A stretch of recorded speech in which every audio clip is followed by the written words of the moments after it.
ఈ నెల 13న ఎన్నికల సందర్భంగా తెలంగాణలో భారీ భద్రతా ఏర్పాట్లు చేస్తున్నట్టు సీఈఓ వికాస్ రాజ్ తెలిపారు. కేంద్రం నుంచి 160 కంపెనీల సెక్యూరిటీ బలగాలతో పాటు 72,000 మంది పోలీసులతో భద్రతా ఏర్పాట్లు చేస్తున్నట్టు చెప్పారు. ఈ సాయంత్రంతో ప్రచార పర్వం ముగుస్తుందని 144 సెక్షన్ అమల్లో ఉంటుందని చెప్పారు. జూన్ 1న సాయంత్రం వరకు ఎగ్జిట్ పోల్స్ పై నిషేధం ఉందని చెప్పారు. ప్రైవేట్ సంస్థలు తమ ఉద్యోగులకు తప్పనిసరిగా సెలవు ఇవ్వాలని వికాస్ రాజ్ సూచించారు. ఫైనల్ గా మనకు 160 కంపెనీస్ ఆఫ్ సెంట్రల్ ఫోర్సెస్ వస్తున్నాయి, ఆల్మోస్ట్ వచ్చేసినాయి. నిన్న మొన్న దే హ్యావ్ ఆల్ కమ్. ఇంకా ఒక 20,000 పర్సనల్ నేబరింగ్ స్టేట్స్ నుంచి హోమ్ గార్డ్స్ అట్లాంటి కొంతమంది వచ్చారు. ఇంకా స్టేట్ పోలీసు ఒక 60,000 వరకు, తర్వాత మిగతా యూనిఫార్మ్డ్ సర్వీసెస్ వాళ్ళని కూడా వాడడం జరుగుతుంది. సో అంతా కలిపి about 72,000 to 75,000 people will be there, in addition to the 20,000 people who are coming from police personnel who are coming from outside, and another 160 companies of central forces.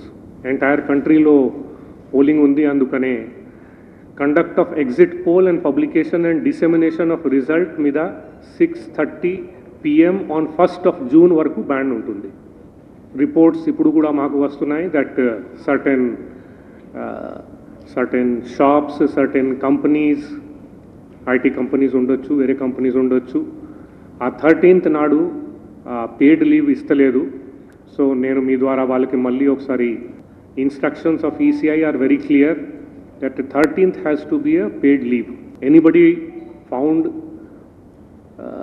violating these instructions, actions will be taken.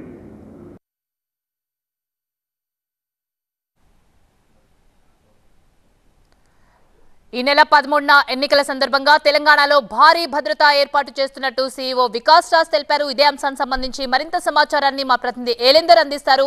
ఏలిందర్, ఈ నెల 13న ఎన్నికల సందర్భంగా తెలంగాణలో భారీ భద్రతా ఏర్పాటు చేస్తున్నట్టు CEO Vikas Raj తెలిపారు. ఇంకా ఎలాంటి సూచనలు, సలహాలు చెప్పారు? ఆయన ఇంకా ఏమేమి చెప్పారు? రైట్, ఇప్పటివరకు అయితే తెలంగాణలో 6 గంటల నుంచి ఎన్నికల ప్రచారం అనేది ముగిసింది. సైలెంట్ పీరియడ్ అనేది స్టార్ట్ అయిపోయింది. కానీ ఇప్పటి నుంచి కార్నర్ మీటింగ్స్, బహిరంగ సమావేశాలు కావచ్చు, ప్రజలను ఉద్దేశించి మాట్లాడడం లాంటివి అన్ని బ్యాన్ చేస్తున్నామని చెప్పడం జరిగింది. ఒకవేళ ఇలాంటి నియమాలు అతిక్రమిస్తే మాత్రం తప్పకుండా చర్యలు తీసుకుంటామనేది ఎన్నికల సంఘం చెప్తోంది. దీంతో పాటుగా ఈ 106 నియోజకవర్గాల్లో సాయంత్రం 6 గంటలకే క్లోజ్ అయింది.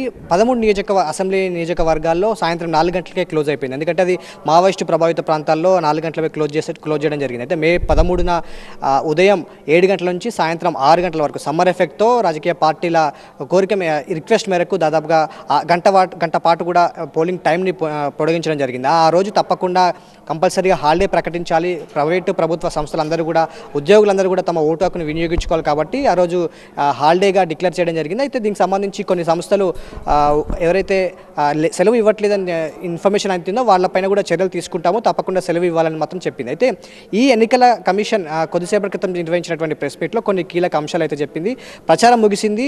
సో రేపు రాత్రి 10 గంటల వరకు కూడా డోర్ టు డోర్ చేసుకోవడానికి కొంత అవకాశం అయితే వెసులుబాటు కలిగించింది. అది కూడా నలుగురు మించకుండా ఒకరిద్దరితో డోర్ టు డోర్ క్యాంపెయినింగ్ చేసుకుంటూ వితౌట్ మైక్లు కావచ్చు, సౌండ్స్ చేయకుండా డోర్ టు డోర్ క్యాంపెయినింగ్ చేసుకోవడానికి అవకాశం ఇచ్చింది. అయితే పోలింగ్ రోజు మాత్రం తప్పకుండా అందరూ కూడా అక్కడ సమ్మర్ ఎఫెక్ట్ కారణంగా కొంత వెసులుబాటు, అక్కడ ఎన్ని ఏర్పాట్లు చేశామో, సో కూర్చోవడానికి కావచ్చు, నీడ కలిగించేటువంటి షామియాలు కావచ్చు, టెంట్లు కావచ్చు ఏర్పాటు చేశాము.